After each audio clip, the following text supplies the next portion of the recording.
Hello and welcome to this second session. My name is Eva and I am the first presenter in this part. Thank you for allowing me to be here and for this opportunity to share our research with you all. The title of my presentation is The Influence of Citizenship Education on Students' Political Efficacy. Anders and Evi has mentioned Demosit, which is a big project that we have had here at OsloMet. And I have done my PhD thesis as part of Demosit. So the part that I'm going to present to you builds on the results from my PhD work. So I think we're just going to jump straight into it. Evie has talked about political efficacy, but I think we need to recap what is this term about. Political efficacy is about your self-image, your belief about your own capacity to do things. And when we talk about political efficacy, this self-image has to do with the actions that you view yourself as capable of doing within the political area. And that can be different things, writing a letter to a politician, participating in a demonstration, arguing with someone who doesn't agree with you. So you have all these different political actions, and political efficacy is about your belief that you're able to execute these actions. In my PhD work, we started working with the ICCS, this big survey about civic and citizenship education. And we looked into all the articles that have been researching political efficacy based on the ICCS to figure out what do we know about political efficacy and education. And the two main conclusions that we found was that, firstly, political efficacy has a clear influence on political participation, and therefore it's recommended to work in schools to strengthen students' political efficacy. We also found a few details. First of all, most articles focused on an open classroom climate, which is often connected to political efficacy, but not necessarily. We also found that within different cultural frameworks, it varied how the adolescents saw themselves participating in democracy, and also their views of political efficacy varied depending on the culture that they are part of. And we saw that oftentimes political efficacy is lower in the students who come from a less favorable background.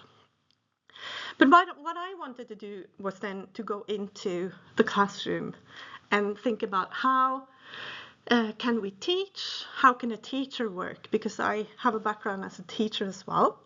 So it was important to me to provide practical advice for teachers.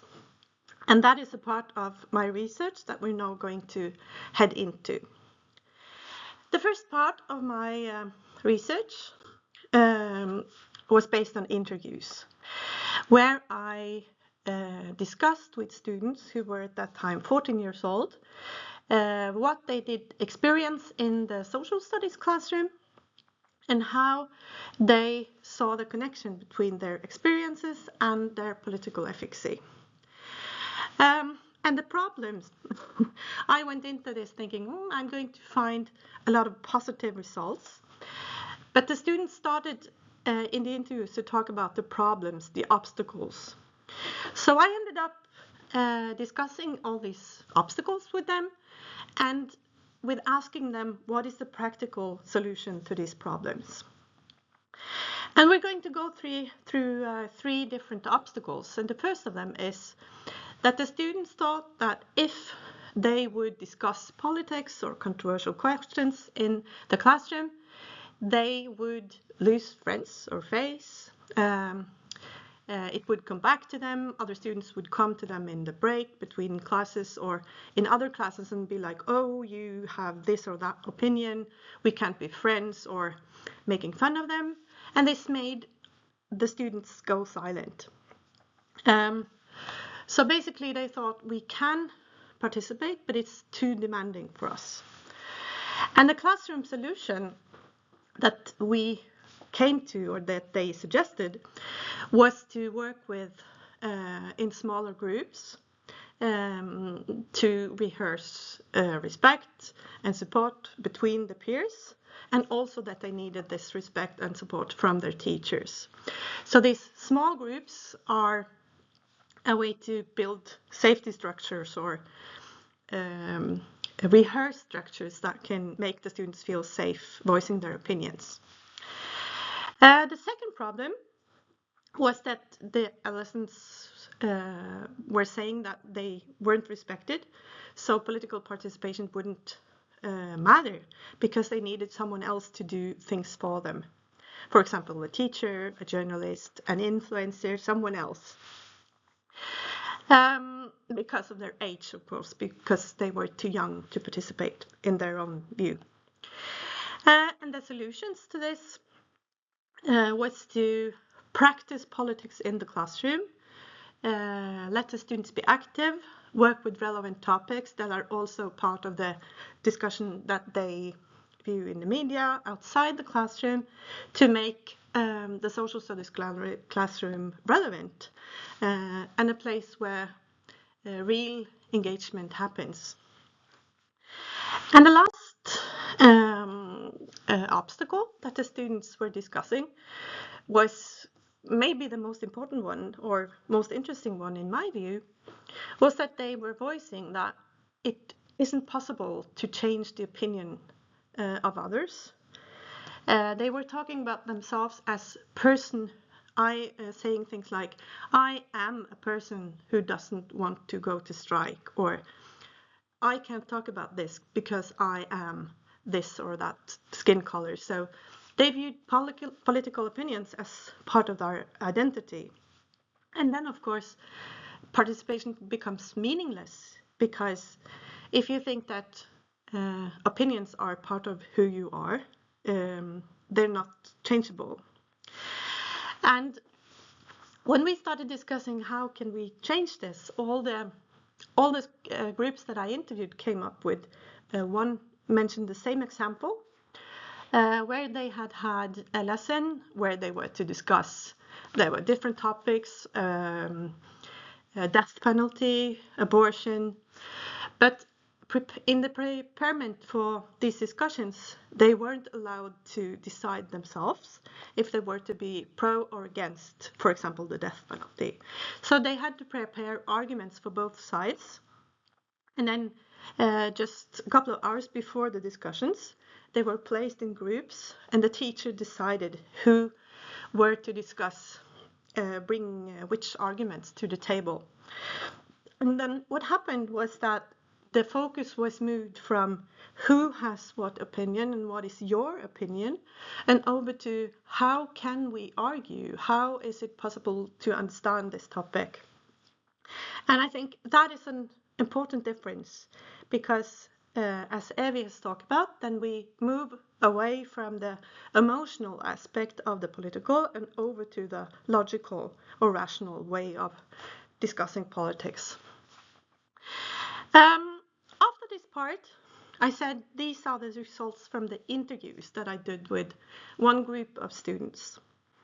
And what we then did, moving on in my research project, was that we took the answers from the students and we tried to change the teaching according to their answers. And what we then did was that we started a project with cooperative learning, which is a way of organizing the teaching using small groups that are and within these groups you use specific techniques to make the students cooperate and not just sit in groups but work as individuals. And we used these techniques from cooperative learning for about 2 months, while we were also in a period of the last national election in Norway in 2021. So there was a lot of talk about political issues, the political system, democracy, and so on. And in the end of this period, I did another round of interviews with the same students where we kind of evaluated the use of cooperative learning as a tool in civic education. And what we found, so here you see the points that I just mentioned. What we found was that in many ways, using cooperative learning structures was positive for the students' political efficacy. Because first of all, they provided an arena for the students to practice democratic skills. And for example, I had one student who said that she wouldn't normally discuss politics, but it was easier when she got to try it out in a smaller group, and then it also got easier for her to imagine that she could participate in a classroom discussion or even in a discussion outside of school. And the other point was that during this period, as I said, it was the period before and during our national election, some of the students got engaged in political youth parties. And they became role models for some of the students. For example, another student said in the interview that she hadn't ever viewed herself as a political person or as an opinionated person, but then she worked in a group with this really engaged girl. And then one night she thought, oh, perhaps I can turn on the news and view some political news, because when she can understand it, then why can't I understand it? And then she understood the news, and she was really proud of herself. So the students function as role models for each other.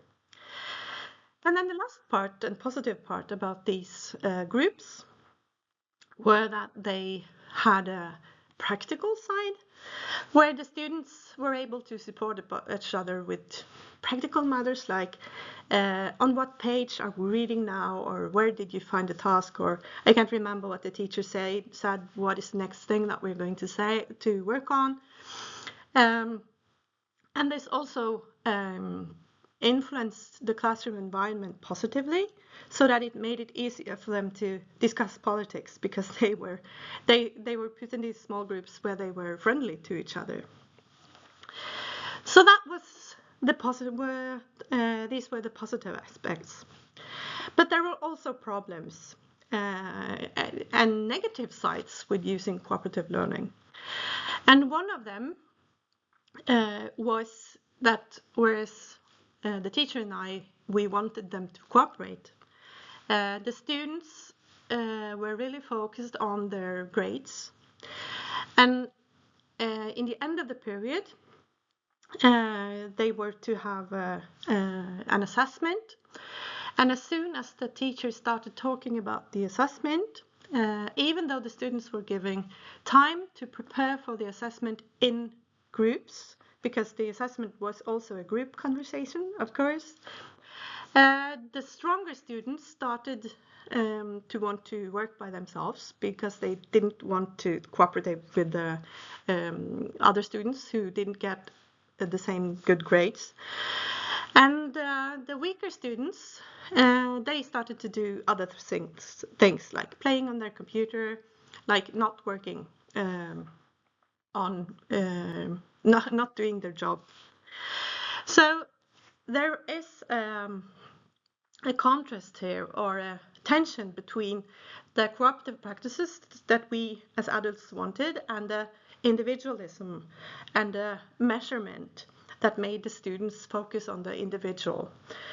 And there, of course, I can imagine that you would run into some problems as well. So that is probably something that we have to work on, using cooperative structures as part of civic civic education. So that was a short introduction to my research. I just wanted to show you some sources to explore further.